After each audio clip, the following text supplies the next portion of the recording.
सुप्रभात। विषय चिंतन से पतन, यह हमारी आज की आध्यात्मिक चर्चा का विषय। विषय चिंतन से पतन। विषयों का चिंतन करने वाले मनुष्य की उन विषयों में आसक्ति पैदा हो जाती है।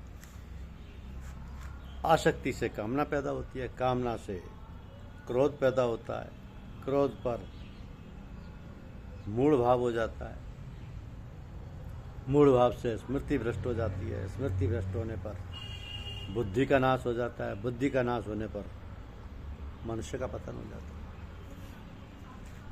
कितना साधारण गणित है, सीधा फॉर्मूला है।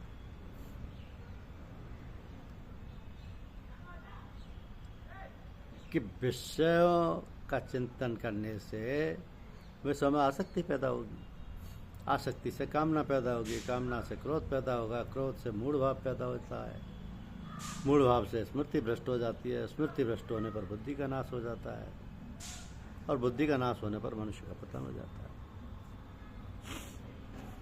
तो भगवान की प्राप्ति किसी साधन विशेष से नहीं होती। कारण के ध्यान आदि साधन शरीर, मन, बुद्धि, इंद्रियों के आश्रय से होते हैं। शरीर, मन, बुद्धि, इंद्रियां जड़ आदि हैं, आदि जड़ हैं। जड़ पदार्थों के द्वारा चिन्मय भगवान खरीदे नहीं जा सकते,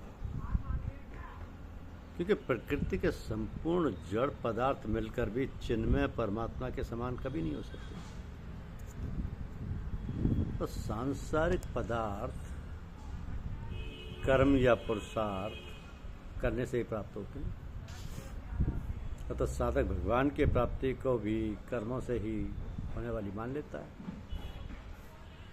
इसलिए भगवत प्राप्ति के संबंध में भी यही सोचता है कि मेरे द्वारा किए जाने वाले साधन से ही भगवत प्राप्ति होगी। मनु, शत्रुपा, पार्वती आदि को तपस्या, व्रत आदि से ही अपने ईश की प्राप्ति हुई। इतिहास पुराण आदि में इस प्रकार की कथाएं पढ़ने सुनने से साधक के अंतःकरण में ऐसी छाप पड़ जाती है कि साधन के द्वारा ही भगवान मिलते हैं। साधन क्या? व्रत, तपस्या आदि। और उसकी ये धारणा क्रम से दृढ़ होती रहती है। तो साधन से ही भगवान मिलते हैं, ऐसी बात वस्तुतः है नहीं। तपस्या, व्रत आदि साधनों से जहाँ भगवान की प्राप्ति हुई दिखती है, वहाँ भी वो जड़ के साथ मानवीय संबंध को, जड़ यानी शरीर, इंद्रियां, संसार आदि के साथ मानवीय संबंध का सर्वथा विच्छेद होने से हुई है, ना कि साधनों से। साधन अभ्यास की सार्थकता असाधन का त्याग करने में ही है। असाधन के माने जड़ संसार या शरीर के साथ मानवीय संबंध, तो इनका त्याग करने में ही। अब भगवान तो सबको सदा सर्वदा स्वतः प्राप्त है ही, किंतु जड़ के साथ मानवीय संबंध का सर्वथा त्याग होने पर ही उनकी प्रत्यक्ष अनुभूति होती है। इसलिए भगवत प्राप्ति जड़ता के द्वारा नहीं,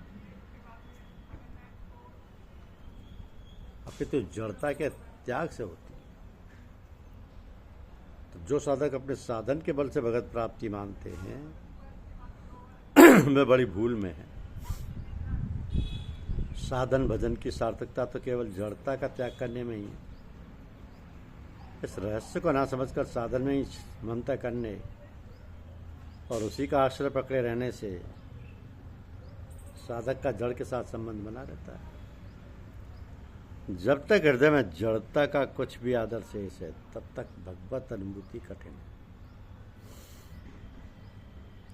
इसलिए साधक को चाहिए कि वो साधन भजन की सहायता से जड़ता के साथ सर्वदा संबंध विच्छेद कर ले।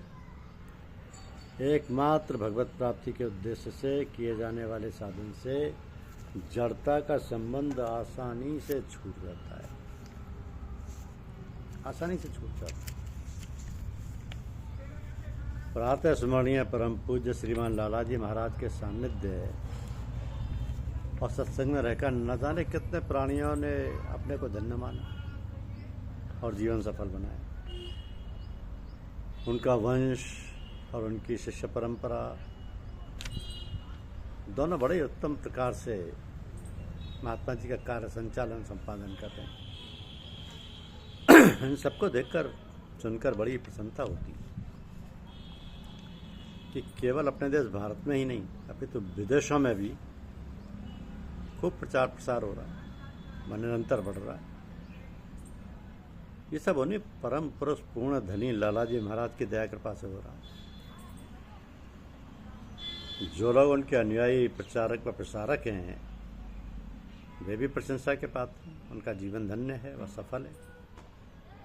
ये सब कुछ ऐसा लगता है जैसे वर्षा ऋतु में बादल आकर अचानक घनघोर वर्षा करते हुए जनजीवन को सुख व समृद्धि से परिपूर्ण कर देते हैं।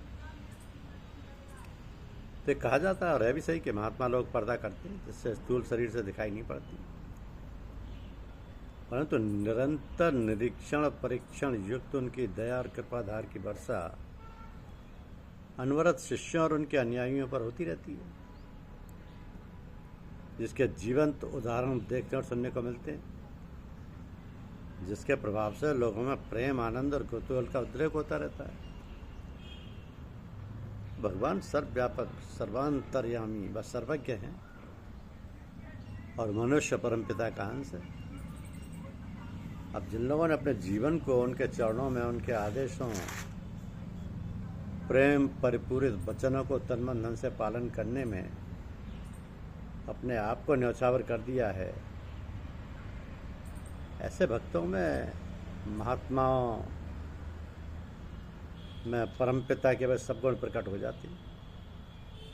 तो क्यों ना उनके आदेश प्रेम व सद्वचनों का प्रत्यक्ष रूप से पालन हो। ये तो अजर अमर अविनाशी हैं, उनका अपना मिशन, उनकी अपनी धारणा, उनका ईश्वर प्रेम, सभी बातें साक्षात होकर लोगों के अंतर में प्रवेश कर रही हैं। वो केवल कथनी नहीं है, इसका प्रत्यक्ष उदाहरण है जो सभी को देखने सुनने को मिलते हैं और लोग देखकर आश्चर्यचकित रह जाते हैं। धन्य है वे लोग जो इन लोगों के संपर्क में आते हैं और जिससे उनका जीवन सफल और उत्तर उन्नत हुआ चरम लक्ष्य को प्राप्त कर लेता है। कहा है ना कि देता है सदा घर घर ये इश्क का मतवाला, देता है सदा घर घर ये इश्क का मतवाला, दिल वालो जरा सुन लो आवाज फकीराना, वक्त गनीमत है फिर मुफ्त ना पाएगा, पछताएगा तो आकर सुन सुन यही अफसाना। तो भाइयों, जैसे लग लिपट कर सांसारिक घर गृहस्थी के काम करते हो, इस पूजा पाठ और सत्संग को भी अपने दैनिक जीवनचर्या में शामिल करके अपने जीवन को धन्य बना लो। इस प्रकार घर में, पड़ोस में, सगे संबंधियों में भी इसकी खुशबू फैला दो, जिससे सब सगे संबंधी लोग भी सथा भवसागर से पार हो जाएंगे। प्रार्थना है ना कि भगवान मेरी नैया उस पार लगा देना, अब तक तो निभाया है आगे भी निभा देना, दलबल के साथ माया घेरे जो मुझे आकर, तो देखते ना रहना, जटा के बचा ले।